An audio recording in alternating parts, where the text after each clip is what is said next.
Hi, welcome back to Mugnaini's Cooking School. Today we're going to be showing you how to make pulled pork out of your wood-fired oven. So we're going to get started here. This is just a 5.5 pound pork butt. The bone has been removed in this one, but feel free to get one with the bone in and it'll just be super flavorful and good too. So I've made a quick dry rub here. There's salt, pepper, brown sugar, a little bit of dry mustard, paprika, and garlic powder. It's a really good marinade for pork. Sometimes we just make extra of it and keep it in a little plastic bag. I'm going to use about 3/4 of this.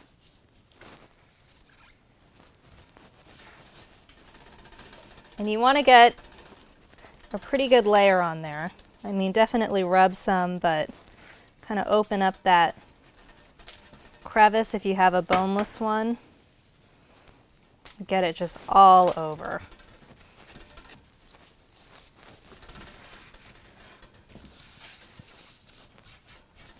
This is a really good recipe to prep in advance.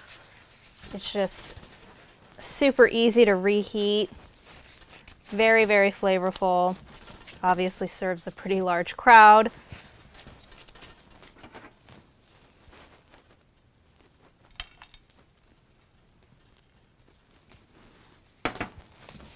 Okay, so you're just going to pat it on.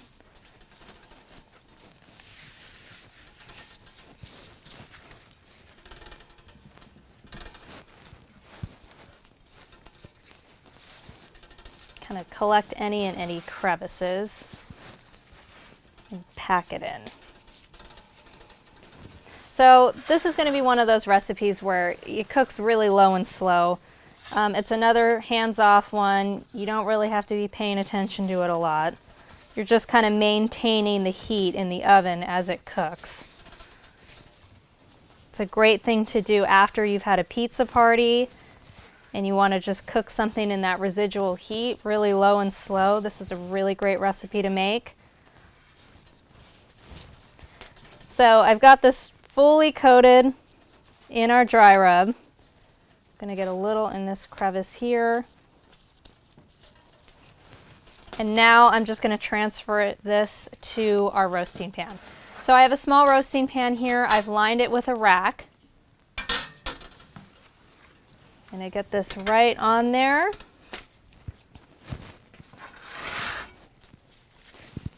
And then we are going to put a little bit of water in here, and I'm really only putting enough to cover the bottom of the pan by maybe 1/4 inch, 1/2 inch.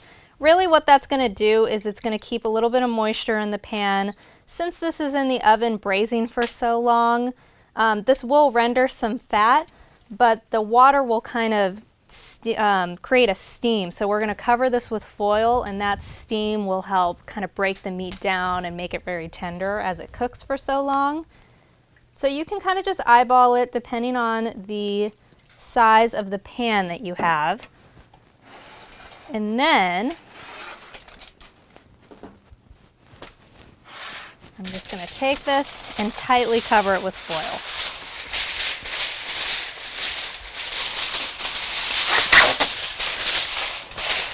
And you want to make sure that it's tightly covered.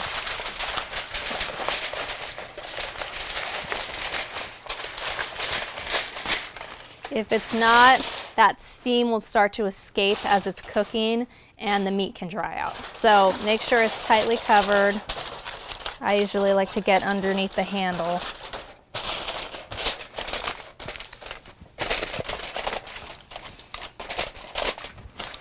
And our oven is at about 550 degrees. That'll cook it a little, I would say, like 2.5 hours maybe. You just want to keep an eye on it, check it with a fork, and see if it's kind of falling apart. What you're looking for is that meat to be super, super tender, and then we're going to shred it and do the classic pulled pork where we mix it with the sauce. But this just needs to take a little bit of time. It cooks low and slow. Taking that time will be very beneficial to it, so don't try and rush the process. But I'm just going to get this into the oven now, and then Just a few reminders when you're cooking. You always want to make sure you're rotating the pan. So I would say every half an hour or so, you're going to want to come out, rotate the pan so that each side of the meat gets even exposure to the fire. So just make sure that you're doing that. It's helpful to just set a timer for yourself since you're going to be home. And then another thing, since your oven's going for a little bit, you want to make sure you're maintaining the flame in there. So I don't want to walk away from the oven right now and then just call it quits and be done with it. The oven is going to need to maintain that temperature of 500, 550 degrees. So just add small logs, make sure your flame's still in there. If you walk away and it goes out for a little bit, that's totally fine. Those coals will ignite if you put more kindling on there. So just make sure you're maintaining the flame and just keep checking on it.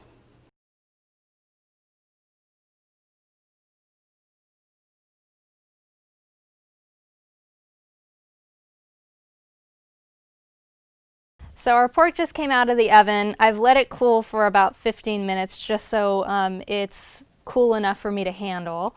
I'm going to glove up and start pulling it. So I want to show you what we're looking for once this is done cooking. This is literally going to fall off the bone. So carefully get it transferred to your cutting board. But you can see here, this is just super, super tender. It'll literally just shred without any effort at all. It's a little crispy. We've got some beautiful char on the outside. I mean, it looks great. So that's what we're looking for. And next up, I'm just going to pull this. Now, there's a couple different ways you can pull pork. I mean, the most common, I would say, is just glove up your hands, and then you could just take the meat and pull it apart. I kind of like leaving chunks that are just a little bit bigger. So I think you get more of like a bigger, meatier bite rather than completely shredding it. So I think that's a pretty good size. But you can kind of make them uneven too. And then the other way to do it is to just take 2 forks and just shred like that. And that'll come apart super easily. The meat really is so tender, it's going to fall apart regardless. So you just want to make sure everything's in nice little shreds here. Now, throughout that pork butt, there is a little bit of fat and gristle. That's just, you don't really want a bite of this in your food. So if you see any of that gristle, just pull it out. That's one of the reasons I like doing it with my hands, because I think it's a little easier to just pull it. So we're just going to keep pulling here. Get everything collected into my bowl. See, there's a little bit of gristle there. I'll just pull that right off. We have some taste testers here. They're going to be the first to approve of the recipe.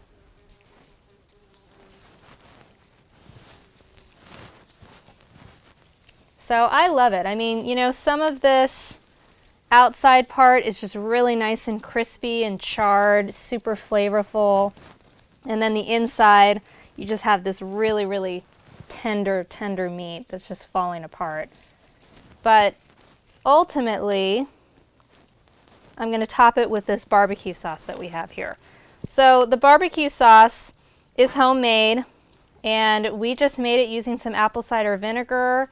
There's a little bit of brown sugar, some ketchup, mustard. I think there's some paprika in there.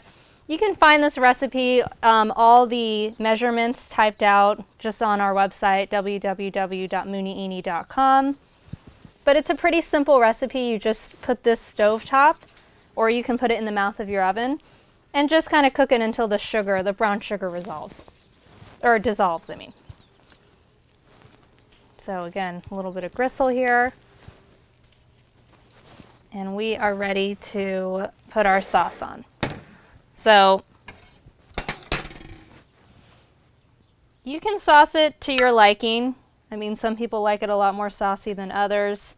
Just make sure it's got a nice coating. I usually start with a little bit and then stir it to just see what that gets me. Remember, you can always add more, but you can't take any away. So, and remember, as the sauce sits with the meat, it will kind of, maybe as leftovers, absorb some of that flavor and marinate a little bit. Well, I'm going to add a little bit more.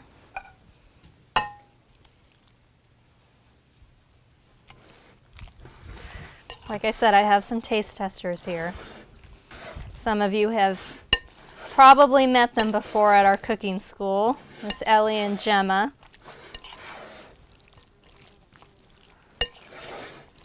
So this looks beautiful. It looks really, really nice. It's nicely covered in sauce. The meat is super, super tender. So I'm going to put this to the side, and then we're going to pull out the rest of our ingredients to just assemble our sandwiches. But this is just a great recipe to have prepped, ready to go. When your guests come, you can just reheat the meat, maybe save a little bit of sauce to add more, and you're ready to just assemble. So we're going to get our other ingredients, and then I'll meet you back here to make our sandwiches. We've got our pork here. We've got our coleslaw. You can find this recipe with the pulled pork recipe on our website. And then we've just got some toasted brioche buns here. I always recommend serving a little bit of extra barbecue sauce in case people want it. So we've got that on the side. But I am just going to glove up, and we are going to make a couple sandwiches. So you can choose to toast them or not. I think toasting them just adds a little bit of texture. Kind of pile it high.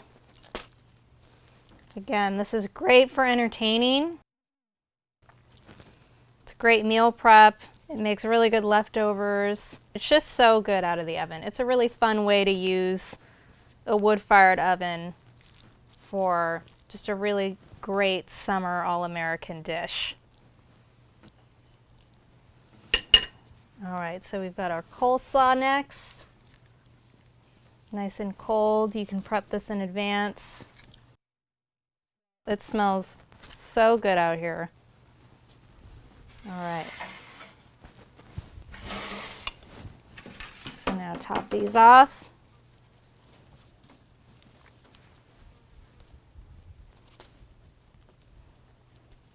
And those look just beautiful. If you want to do a final kind of classic finishing touch on them, keep everything nice and in place. And these are ready to go.